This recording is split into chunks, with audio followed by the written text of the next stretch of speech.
Good afternoon. We have just finished a very good meeting in the North Atlantic Council with the foreign ministers, and we assessed the progress we are making in implementing the decisions we made at the Wales summit. And we are making progress.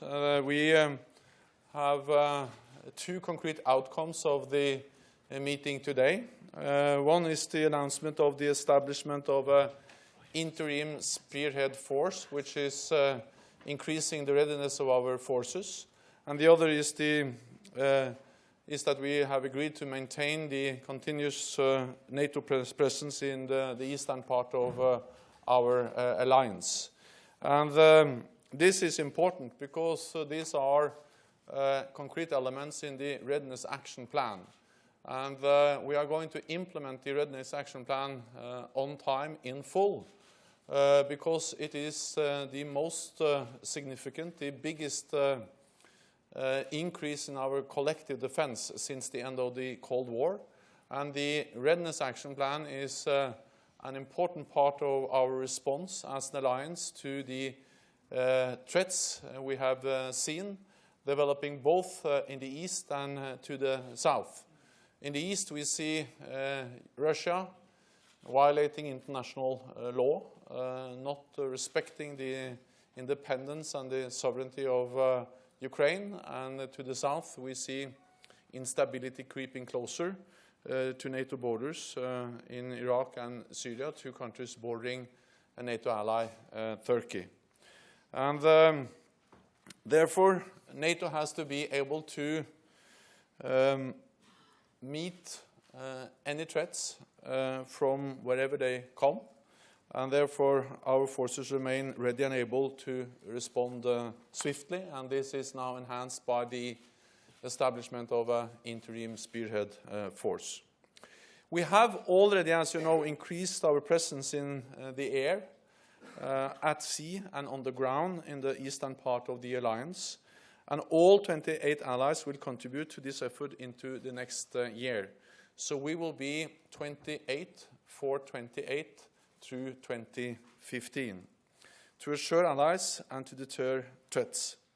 At the same time, we are continuing to adapt our forces for the future, and we are developing a permanent spearhead force able to deploy within days with the appropriate command and control elements and tested through short notice exercises.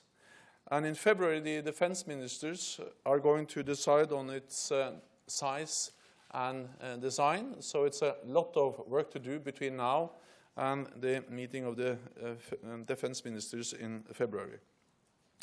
And we are working on a schedule where the permanent spearhead force is going to be ready and stand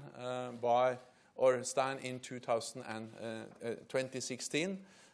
So this is something which is going to be a main task for the whole NATO alliance until then. But as I said, we need to have something in the meantime. So that's the reason why we are setting up an interim spearhead force, which will be available early next year to provide quick reaction capability we need straight away, able to deploy within just a few days' notice. This interim spearhead force will be based mainly on troops from Germany, the Netherlands, and Norway. And I strongly welcome the commitments from these countries. This is a strong signal of NATO solidarity and resolve within the alliance. Today we also discussed how to help partner countries as they make their own security sectors more efficient and transparent. We have been working closely with this issue with Georgia, Jordan, and the Republic of Moldova, based on their requests and their needs.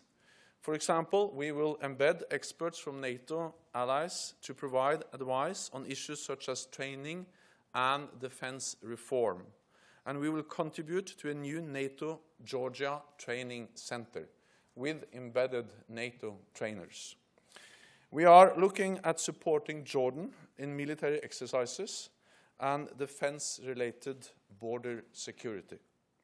And we continue to work with Moldova on the support they need. Our aim is to help prevent crises before they arise and to project stability without always having to project large forces. Because we all agree that prevention is better than cure. So with the decision of today, we are doing what we pledged at the Wales Summit.